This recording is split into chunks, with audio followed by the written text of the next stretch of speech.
یہ Q&A session ہے. تو سر میرا سب سے پہلا سوال ہے نماز تراویح کو لے کر ہی رہے گا. کیا نابالغ بچے کے پیچھے تراویح پڑھ سکتے ہیں سر؟ پڑھی جا سکتی ہے؟ دیکھیے اس میں مسئلہ یہ ہے کہ جی نابالغ بچہ جو نماز پڑھتا ہے وہ نماز اصلاً اور اصولاً وہ نفلی نماز ہوتی ہے، اور جو بالغ بندہ نماز پڑھتا ہے اگر وہ فرض نماز پڑھتا ہے تو وہ فرض ہے، اگر سنت نماز پڑھتا ہے تو سنت ہے. تو نابالغ بچے کی نماز چونکہ وہ نفلی نماز ہوتی ہے، چونکہ شریعت نے بالغ ہونے سے پہلے اس پر شرعی احکام لاگو نہیں کیے ہوتے، اس لیے جو بھی وہ نماز پڑھتا ہے وہ نفلی ہوتی ہے. اس کے مقابلے میں بالغ کی نماز وہ فرض ہوتی ہے یا سنت ہوتی ہے. تو لہذا بالغ بندہ نابالغ بچے کی امامت میں نماز نہیں پڑھ سکتا، چاہے جی فرض نماز ہو. یعنی اگر فرض نماز ہے تو اس میں نابالغ بچے کے پیچھے بالغ آدمی نماز نہیں پڑھ سکتا. اسی طرح نماز تراویح بھی چونکہ سنت موقدہ ہے تو نماز تراویح میں بھی اگر نابالغ امامت کرائے گا تو بالغ مرد اور عورت اس کے پیچھے نماز نہیں پڑھ سکے گی. ہاں اگر نابالغ امام ہو اور اس کے سارے مقتدی بھی نابالغ ہوں تو پھر اس کی گنجائش ہے. سر تراویح کا آخری وقت کب تک ہوتا ہے؟ کیونکہ یہ سوال اس لیے ذہن میں آتا ہے کیونکہ جس طریقے سے آپ نے پرسوں دیکھا کہ تراویح کو لے کر کافی لوگ بول رہے تھے کہ ہم پڑھیں یا نہیں پڑھیں، پھر کسی نے 12 بجے سٹارٹ کی، کسی نے 12:30. تو اس کے لیے تھوڑا سا مختصر وقت میں بتائیے سر. جی اصل میں تراویح کا جو وقت ہے وہ عشاء کی نماز کے بعد سے لے کے فجر کی اذان تک ہے. لہذا اگر کسی بندے کو سفر کی وجہ سے یا کسی دوسری پریشانی کی وجہ سے، بیماری کی وجہ سے وہ شروع رات میں نماز نہیں پڑھ سکا، عشاء کے فوراً بعد نماز نہیں پڑھ سکا، تو وہ فجر کی اذان سے پہلے تک اپنی نماز تراویح کو پڑھ سکتا ہے. سر جس طریقے سے باقی کا ہم بولتے ہیں کہ قضا پڑھ لیں گے، کیا نماز تراویح میں قضا پڑھی جاتی ہے سر؟ اصل میں دیکھیے کہ جو قضا ہے وہ صرف فرائض اور واجبات کی ہوتی ہے. تو نماز جی تراویح چونکہ سنت موقدہ ہے تو سنت کی قضا نہیں ہے. ہاں جب تک تراویح کا وقت باقی ہے اگر آپ عشاء کے فوراً بعد نہیں پڑھ سکے تو فجر کی اذان سے جی پہلے تک آپ کے لیے پڑھنا چاہیے، آپ کے لیے ضروری ہے. لیکن اگر یہ پوری رات کا وقت جو ہے وہ گزر گیا تو اب آپ نماز تراویح کی قضا نہیں کر سکتے. سر ہر 4 رکعت نماز کے بیٹھنے کا کیا حکم ہے؟ جب بھی تراویح پڑھتے ہیں ہر 4 رکعت کے بعد بیٹھتے ہیں کافی تھوڑے ٹائم کے لیے، تو کیا حکم ہے سر اس کو یہ لے جو کر؟ 4 رکعت کے بعد بیٹھتے ہیں اس کو کہا جاتا ہے ترویحہ. اصل میں یہ ترویحہ. بیٹھنا جو ہے وہ مستحب ہے، یہ اس لیے کہ آدمی جب 4 رکعت پڑھتا ہے تو چونکہ اس میں نماز کے اندر امام جو ہے اکثر جگہوں میں قرآن پاک سناتا ہے تو مقتدی جو ہے اس کے پیچھے وہ تھک جاتے ہیں، اور امام بھی جو ہے اس کو بھی کسی قسم کی تھکاوٹ محسوس ہو سکتی ہے. اس لیے کہا گیا کہ تھوڑی دیر آپ بیٹھ جائیں تاکہ آپ کو تھوڑا سکون مل جائے. تو یہ بیٹھنا مستحب ہے. اگر کوئی نہیں بیٹھتا ہے اور جلدی نماز پوری کرنا چاہتے ہیں تب بھی اس کی گنجائش ہے. سر مسجد میں تراویح کی رکعت کہیں پر 20 پڑھی جاتی ہیں، 20 پڑھ رہے ہوتے ہیں، اسی دوران اگر 8 پڑھ کے چلے جائیں تو اس کا کیا حکم ہے سر؟ کیا کچھ اس پر بولیں گے آپ؟ دیکھیے چاروں ائمہ اربعہ کے نزدیک امام اعظم ابو حنیفہ رحمۃ اللہ علیہ، امام مالک رحمۃ اللہ علیہ، امام شافعی اور امام احمد حنبل، چاروں اماموں کے نزدیک 20 رکعت تراویح یہ سنت موقدہ ہے. گویا کہ 20 رکعت نماز تراویح پڑھنا ضروری ہے. یہ جو آج کل بعض حضرات کی طرف سے کچھ وساوس پھیلائے جاتے ہیں اور ان وساوس کے پھیلانے کی وجہ سے بہت سے لوگ 8 رکعت پڑھ کے یا اس سے کچھ کم رکعت پڑھ کے پیچھے سے چلے جاتے ہیں، ان کا یہ طریقہ کار ٹھیک نہیں ہے. 20 رکعت تراویح مکمل پڑھنی چاہیے. اللہ کے نبی صلی اللہ علیہ وسلم سے 2 صحابہ جو ہے وہ براہ راست مرفوعاً روایت بیان کرتے ہیں، حضرت ابن عباس اور حضرت جابر بن عبداللہ کہ جناب رسول اللہ صلی اللہ علیہ وسلم نے 20 رکعت تراویح نماز پڑھائی ہے. اور چونکہ اس پر صحابہ کرام کا اجماع بھی ہے لہٰذا 20 رکعت نماز تراویح پڑھنی چاہیے. 8 رکعت یا اس سے کم نماز جو ہے وہ نہیں پڑھنی چاہیے.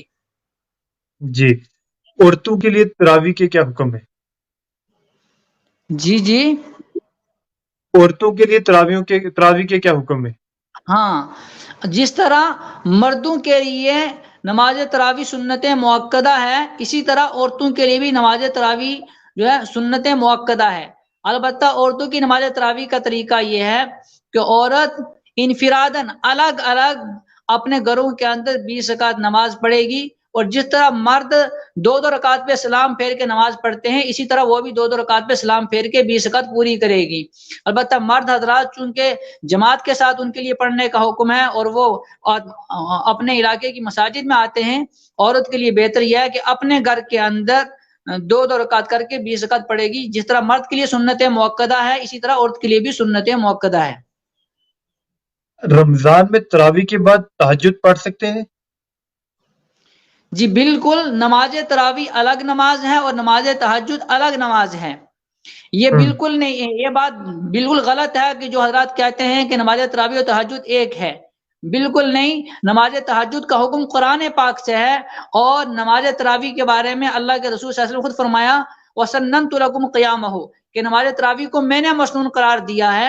تو نماز تراویح الگ ہے، نماز تہجد الگ ہے، لہذا نماز تراویح جب پڑھ لی اس کے بعد آپ کو جب موقع ملے گا فجر کی اذان سے پہلے تو آپ نماز تہجد الگ سے پڑھیں گے اور الگ سے پڑھنی چاہیے۔ مولانا صاحب، دعائے تراویح یاد نہ ہو تو کیا پڑھ سکتے ہیں؟ اصل میں جو دعائے تراویح ہے وہ اس کا پڑھنا بھی مستحب عمل ہے، لازمی اور ضروری نہیں ہے۔ اگر کسی بندے کو وہ یاد نہیں ہے، وہ کوئی بھی تسبیح اور تحمید پڑھ سکتا ہے، سبحان اللہ پڑھ سکتا ہے، الحمدللہ پڑھ سکتا ہے، لا الہ الا اللہ پڑھ سکتا ہے، اور درود ایسی پڑھ سکتا ہے۔ اور بہتر ہے کہ اگر موقع ہو تو زیادہ سے زیادہ درود پاک پڑھنا چاہیے۔